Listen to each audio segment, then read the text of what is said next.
Welcome to the changing media ecosystem. I'm Knight Foundation Vice President Eric Newton, and I remember standing here when the Media Learning Seminar was just getting started. From the turnout today, it looks like it really was a good idea to create a venue for those who believe news and information is as important to communities as good schools and safe streets and clean air. I told you about the little Deerfield Forum back then. This was a story about a small New Hampshire town in which the Friends of the Library got together and said, you know, no one seems to want to run for public office here in Deerfield anymore. What should we do about it? And they talked to each other. They found $25,000 in micro-grant money, and they created their own website, the Deerfield Forum, and their volunteer citizens wrote about the stories in their own town, and nobody else was doing it. And then some things happened. The number of people running for public office went up. Voter turnout went up, and today, nearly 5 years later, the forum is going strong and expanding, and its founder was just elected to the state legislature. So my point is that sometimes only in a very small town can you see most clearly some of the very big things, like the relationship between information and community engagement in our democratic republics.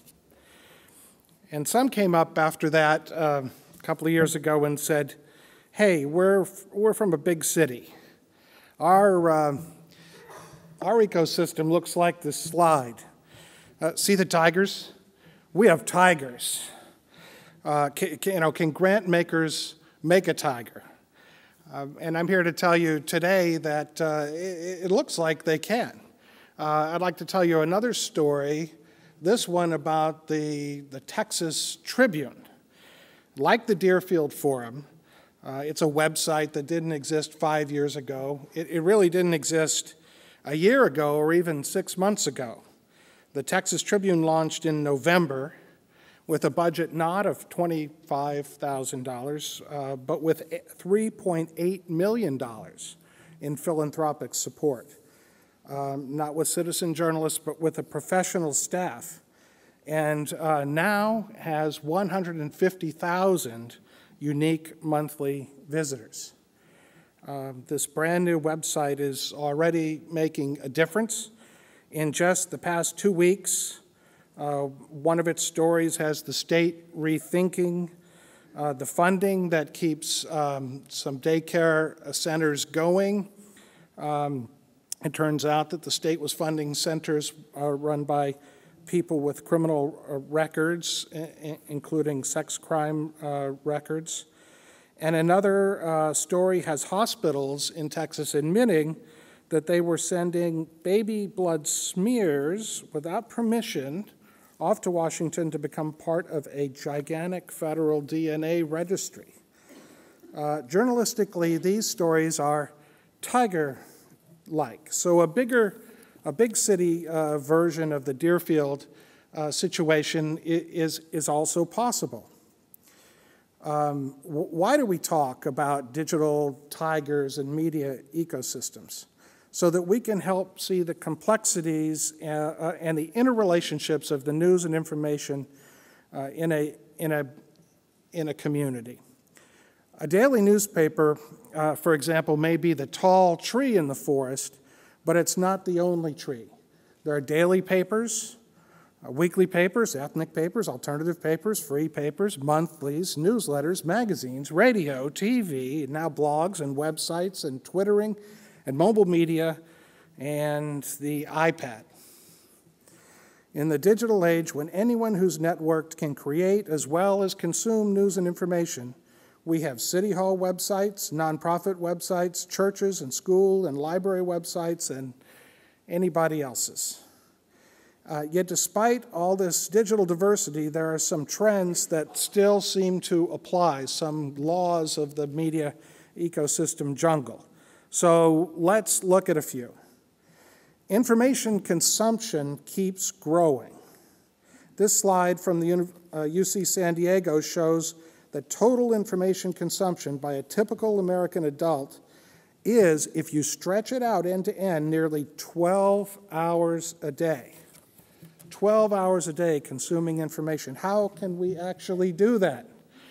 Because we don't stretch it out. The number's high because of something that Microsoft researchers call continuous partial attention. We have obviously other names for that. If you are listening to the radio, reading work email, and talking on the phone, that counts as triple the consumption. Looking at my children who are in high school and college, I am sorry to report to you that whether we like it or not, multitasking is here to stay in the 21st century. So what does all that mean to traditional media? As Alberto mentioned, they're shrinking. And there's just no happy way to say that. Fewer people are watching local TV news or network TV news. Fewer people are reading the printed daily newspaper. Well, does that mean that suddenly no one cares about news? No, it does not. And look at the last column on this slide, and you see that online users of news, including online users of news from local television stations, network television, and the daily newspaper, are rising fast. So that raises another question. If it's just a matter of the audience going online, why would that cause layoffs in traditional media? Because the economics of digital advertising are vastly different. They bring in about 1/10 of the money that old-fashioned mass media ads bring in. This slide from the World Association of Newspapers shows that most of the world media executives believe that in the next 5 years, more and more of their revenue will need to come from online sources.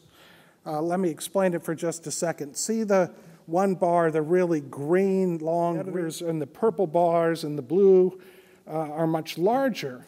The editors in the rest of the world think they're going to need to get as much as half of their revenue very soon, next 5 years, from digital sources. So why are they all saying this?